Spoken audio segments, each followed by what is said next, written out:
Salut à toi habitant de la Terre, moi c'est Shanice, je suis hyper contente de te retrouver dans l'émission Nickelodeon Vibes, tu sais, c'est ton émission préférée avec des infos, des tutos, des coups de cœur ou encore des challenges.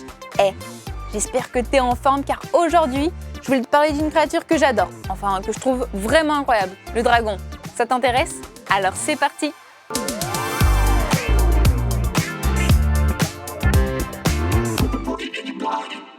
Alors je te le dis, moi les dragons ça m'a toujours fasciné et je me suis toujours demandé s'ils avaient déjà existé. Tu sais, un peu comme les licornes. Toi aussi tu t'es déjà posé la question? Et ce qu'il faut savoir, c'est qu'on retrouve des représentations de dragons dans plusieurs civilisations. En Asie, chez les Vikings, dans la mythologie grecque ou encore en Inde.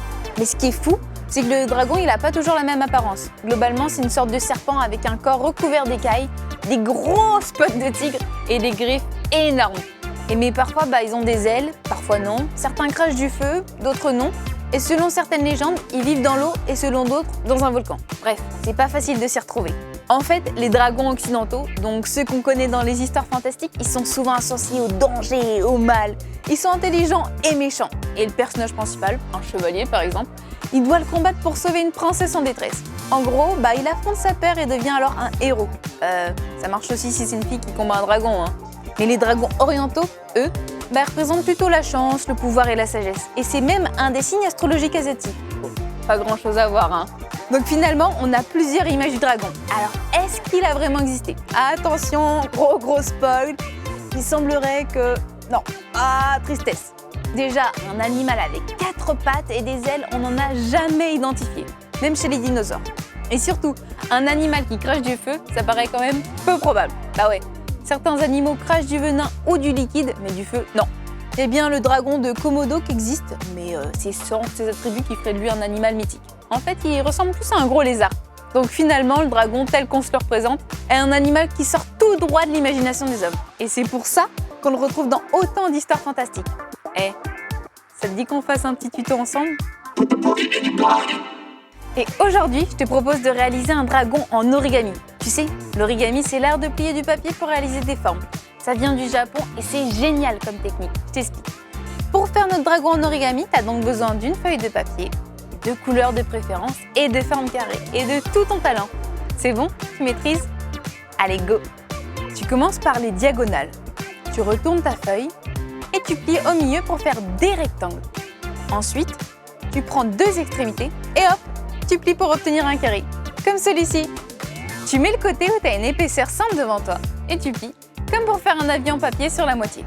Ensuite, tu rabats le coin par-dessus et tu déplies pour faire un grand losange. Tu fais la même chose de l'autre côté et tu obtiens un losange fendu.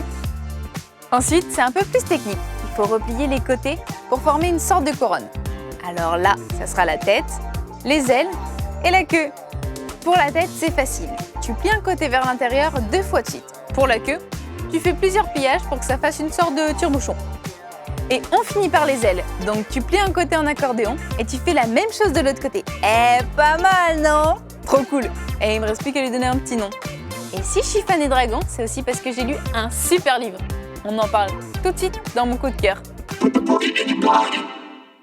Et mon coup de cœur du jour, c'est Les Royaumes de Feu.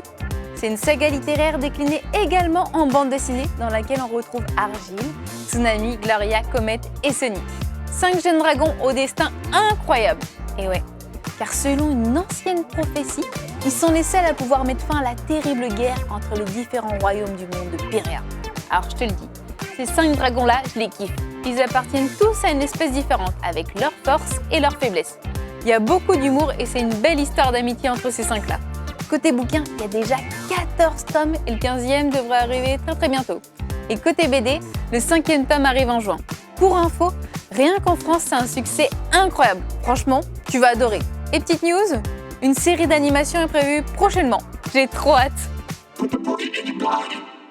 Et c'est déjà la fin de Nickelodeon Vibes. J'espère que tu as passé un bon moment et que tu as appris plein de choses. On se retrouve très bientôt pour de nouvelles découvertes, tutos, astuces, challenges et tout. D'ici là, prends soin de toi, habitant de la Terre. Bisous!